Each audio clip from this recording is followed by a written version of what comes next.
La Sainte-Catherine, 4 jours avant. Sébastien, merci de nous accueillir ici dans votre cave à vin. Tradition de la Sainte-Catherine, c'est le vin chaud évidemment. Vous êtes en période un petit peu de test là. Expliquez-nous qu'est-ce que vous faites. Eh ben, en fait, je suis en train de tester pour faire un vin chaud blanc. Donc j'ai déjà commencé à chauffer le vin avec le sucre et les épices. Et donc là, je vais faire un test avec les fruits. Alors il y a déjà eu un petit test de fait avec de l'orange. L'idée, Ouais. vous voulez commencer à essayer avec autre chose? Avec uniquement de la pomme. Eh ben, allons-y. Alors vous avez pris l'option vin blanc, la tradition du vin chaud telle qu'on la connaît depuis des années, hein, ça fait 700 ans, la Sainte-Catherine, c'est plutôt du vin rouge avec de l'orange. Pourquoi le vin blanc? Alors moi, c'est pour satisfaire un petit peu tout le monde quelque part. Donc c'est-à-dire que les femmes qui n'aiment pas le vin rouge, elles vont pouvoir avoir un vin chaud qui est fruité et qui va être plus facile à boire. Et ça va plaire. Ben, je vous laisse goûter, hein. Enfin vous brûlez pas parce que celui-là il est chaud. Je rappelle pendant que vous dégustez que là c'est un petit peu exceptionnel, hein. C'est des tests donc vous le goûtez dans la foulée, mais que vous avez le commercialiser, il aura macéré pendant 2 jours, hein, c'est ça? 2 jours, ouais, exactement. Alors ça donne quoi avec de la pomme et du blanc? Là ça apporte un côté très très fruité qui est vraiment très intéressant. Là, on parle de la tradition du vin chaud, mais à Sainte-Catherine, ça se passe surtout dans la rue. Les gens ne vont pas forcément entrer ici dans la boutique. Ouais. Vous allez être présent dehors pour vendre ce vin chaud, mais aussi pour proposer un peu à manger. Oui, en fait, je vais faire une morbiflette géante où je vais cuisiner dehors, donc dans une grande poêle à paella. Et je vais le proposer pour le midi. Et ça va se marier, du vin blanc avec des fruits, avec une morbiflette? Alors, le vin blanc, c'est plus pour le vin chaud pour l'apéritif. Ouais. Et le vin blanc qui va accompagner un morbiflette, un blanc un petit peu plus sec. Et vous allez préparer combien de litres de vin? Une centaine à peu près entre le blanc et le rouge. Et la morbiflette, ça va être un truc énorme? À peu près une centaine de parts, oui. Bon, ouais, voilà. Ça donne envie en tout cas. Tout ça. Merci en tout cas de nous avoir accueillis. Et puis il y a une autre tradition à Sainte-Catherine, et ben, c'est les animaux de la ferme justement. On va en parler à l'extérieur tout de suite avec notre dernier invité. Voilà, alors après le traditionnel vin chaud pour la Sainte-Catherine, eh ben, pas de Sainte-Catherine évidemment sans cochon en pain d'épices ou sans pain d'épices tout court. Arnaud, en plein boulot, on est à 4 jours de la Sainte-Catherine, ça se prépare bien en amont, la Sainte-Catherine, faite comme ça? Oui, nous on prépare la production à peu près 3 semaines à l'avance par les cochons, puisque c'est pain d'épices, ça a l'avantage de bien se garder.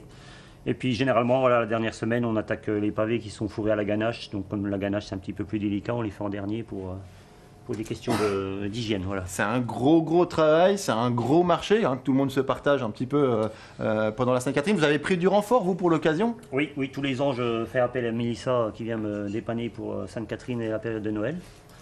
Donc voilà, c'est obligatoire, parce que tout seul, vous en sortez pas. Non, je ne pourrais pas y arriver. Alors je reviens vers vous, on va parler des petits cochons, je vais la voir justement. Mélissa, je vous interromps 30 secondes. Ce renfort, alors pour la Sainte-Catherine, ça se passe comment? Bah, très bien. Vous en avez fait combien des petits cochons ces derniers jours? 3600 moyens, on a fait 1500 petits, on a fait des gros et puis on a fait le tout gros de la Sainte-Catherine à gagner. Avec une bonne nouvelle, c'est que c'est effectivement un contrat exceptionnel pour la Sainte-Catherine et ça va se poursuivre un petit peu? Oui, au mois d'avril, normalement, on peut signer un CDI. Ah, voilà. Eh bien, félicitations en tout cas, Mélissa. Alors, on parlait de cochons en pain d'épices. Arnaud, venez derrière moi. Mélissa disait 2600. Vous pouvez nous les présenter rapidement? Il y a des formes différentes. Alors, traditionnel avec celui-là, c'est celui qu'on vend le plus avec le petit sifflet derrière. Chocolat au lait. Là, on en fait des un petit peu plus gros. Et puis, on fait également ici des tout petits comme ça. Ah, ils sont chouettes ceux-là. Des mini pour généralement les enfants ou même les parents qui n'aiment pas trop le pain d'épices, ça évite de. Oui, parce que le gros, il peut un peu s'assécher. Et le petit, c'est vrai, on le grignote en 5 minutes. Généralement, il est mangé en 2 bouchées, il s'est mangé. Et puis la pièce phare, c'est un peu le tout gros. Il a gagné celui-là. C'est un tout gros à gagner le jour de la Sainte-Catherine avec un petit concours. Et puis on fait un petit tirage au sort dans les bonnes réponses en fin de journée. Il faut trouver le prénom, c'est ça? Il faut trouver ça dans le départ, c'est un prénom masculin qui tourne sur un prénom féminin en ajoutant une lettre et en changeant l'accent de sens. Et ben voilà, merci pour les infos, on espère que les gens vont le gagner. Alors on parle petit cochon en pain d'épices, forcément, la Sainte-Catherine, fête agricole, fête aussi des animaux. On va en reparler justement avec les responsables en agriculture, nos jeunes agriculteurs qui vont nous parler un petit peu du programme. On les retrouve en extérieur.